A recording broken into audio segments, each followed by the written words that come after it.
যা বললো রাজবাড়িতে ঢোকা নিষেধ।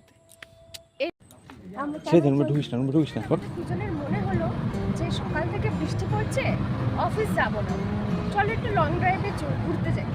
এবার লং ড্রাইভ তো যাবো, এবার হঠাৎ করে কোথা থেকে কোন দিকে ঘুরতে যাবো দুজনে ঠিক করে উঠতে পারছিলাম। লাস্টে বললো কি যে চলো গাড়ি নিয়ে বেরিয়ে পড়ি, দেখা যাবে কোথায় যাবো। আপাতত আমরা চলেই যাচ্ছি 2 ঘন্টা হয়ে গেছে। তো আমরা লাস্টে জিজ্ঞেস করলাম যে আমরা যাচ্ছি কোথায়। এখন বলছে কি যে আমরা শিলিগুড়ির দিকে যাচ্ছি। আমি বললাম শিলিগুড়ি গিয়ে কী করবো, শিলিগুড়ি দেখাচ্ছে তো ম্যাপে 11 ঘন্টার রাস্তা, ছুটে তো যাই। তো এইভাবেই চলছি, আমরা এখন এনজয় করছি। আমরা কিন্তু এখনো দাঁড়াইনি, 2 ঘন্টা ধরে চলছে রানিং। ভালোই লাগছে রাস্তাটা, খুব সুন্দর। তো চলো আমাদের লং ড্রাইভটা তোমাদের সাথে শেয়ার করে নিই, এরকম সুন্দর ওয়েদারে দারুণ লাগছে। তোমার কেমন লাগছে গাড়িতে নিয়ে? ভালো তো লাগছে, কোথায় দাঁড়াবো সেটা ভাবছি।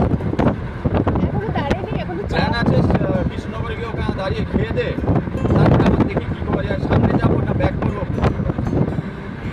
চলো আমাদের নন স্টপ ড্রাইভিং চলছে, কোথায় যাবো ঠিক ঠিকানা নেই। তোমরাও দেখতে থাকো লাস্ট অব্দি আমরা কোথায় গিয়ে পৌঁছে। এত সুন্দর ওয়েদারে আর বকবক করবো না, সামনের ভিউটা এনজয় করো।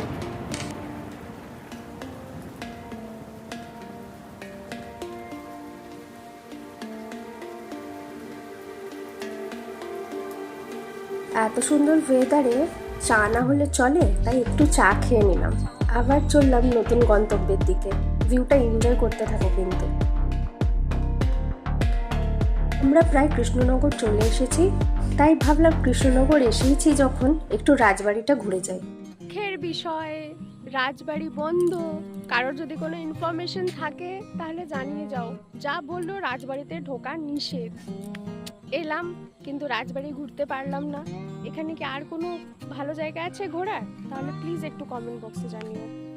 আমরা অনেক কষ্টে পাশ থেকে একটা রাস্তা ছিল, সেখান থেকেই ঢুকেছি ভিতরে। তোমরা ভিউটা একবার দেখো, এই বাইরের দৃশ্যটাই আমরা যা ক্যাপচার করতে পেরেছি। আমার দেখে এত খারাপ লাগলো, এই জায়গাটা যদি একটু ভালোভাবে রক্ষণাবেক্ষণ করা হতো তাহলে নিঃসন্দেহে এটি একটা ঐতিহাসিক ট্যুরিস্ট স্পট হিসেবে পরিচিতি পেত। রাজবাড়ি গিয়ে দেখি রাজবাড়িতে ঢুকতেই দেয় না, গুগলে তার কোনো ইনফরমেশনই নেই যে রাজবাড়ি সবসময়ের জন্য ওটা বন্ধই থাকে, ওখানে ঢোকা যায়ই না। রাজবাড়ি থেকে আবার ব্যাক করছি, হাইওয়ে রোড ধরে নিয়েছি। 5টা বাজে, আমরা এখনো খাবার জায়গা খুঁজছি। বৃষ্টি এলো বলে, এখন ধরে বৃষ্টি হচ্ছিল, এখন আরো জোরে আসতে চলেছে। আজকে খুঁজে খুঁজে একটা রেস্টুরেন্ট পাওয়া গেছে, কিন্তু এবার সমস্যা হচ্ছে ভেজ খাবার চাই। ভেজ কেন ভেজ? আর সোমবার বাবাকে জল ঢালা হয়েছে, তো ভেজ খাবার রেস্টুরেন্ট থেকে বলা হলো ভেজ মানে ননভেজ ইউজ হয় না, বাট আদা রসুন পেঁয়াজটা ইউজ হয়। এবার আমাদের আর কিছু করার নেই, প্রচণ্ড খিদে পেয়ে গেছে, এটাই খেতে হবে। তো লাস্টে দুজনে দুটো ভেজ থালি অর্ডার করেছি। কেমন টেস্ট হয় খেয়ে তোমাদের জানাচ্ছি। ভেজ থালি, খুব জোর খিদে পেয়েছে। যাও খেয়ে নাও, তাড়াতাড়ি খাও। চলো আমিও খাওয়া শুরু করলাম, প্রচণ্ড জোর খিদে পেয়েছে। রসগোল্লার সাইজ যত অনেকগুলো আইটেম দিয়েছে,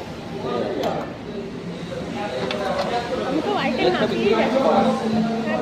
তরকারি, এটা মনে হয় একটা চাটনি, দই, মিষ্টি, এটা হচ্ছে আলু ভাজা, চাটনি, পাঁপড়। খাবারের রিভিউটা দিয়ে নিই বাড়ি যাওয়ার আগে। মোটামুটি খেতে খুব খিদে পেলে এই খাবার খাওয়া যেতে পারে, এর বেশি কিছু না। এখন আরও জোর বৃষ্টি পড়ছে, বাড়ি থেকে এবার চললাম। আজকের দিনটা আমি এইভাবেই শেষ করলাম।